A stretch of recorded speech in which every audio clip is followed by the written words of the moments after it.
Today's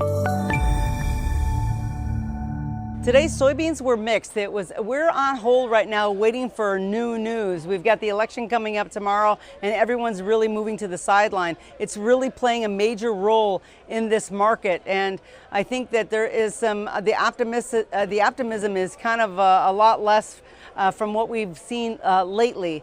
You know, what about the crop data? There's yields are going to be coming in. There's big numbers headed our way, as well as Brazil planting. They're a little bit ahead of schedule. They're ready to set a record for their beans for next year.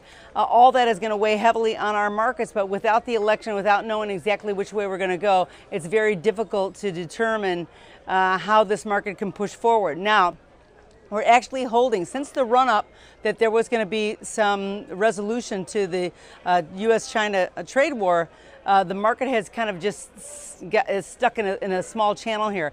It hasn't given up what we ran up in the middle of last week, and so we're just going to be waiting for tomorrow. I expect tomorrow is going to be similar to today. Corn was firm today as well. I mean, technical supports really were pushing that market up. We've had some decent exports, and we're hoping to offset that incoming harvest. We're at a 2-week high that we haven't seen in quite a while, so that's kind of nice. And the USDA really released that long-term outlook, which is actually kind of bullish. They're putting the prices out to be $3.90 or $4.10 as real value for corn. I think that we're going to start to try to move that way, but all bets are off until this election comes in and we see that, and say all other fundamental data is going to be secondary until we find out which way we're going to go here. Now, wheat was weaker. The funds liquidated a lot of their positions, and everything in futures has been trying to rally, but every time the market rallied in wheat, selling came in and really just put a lid on everything. So we've been stuck in a channel, and it seems like the net short position continues to increase, and it's been the largest it has been in 6 months. One thing to remember is that whichever way the KC wheat goes, it will take Chicago with it. So we're watching that closely.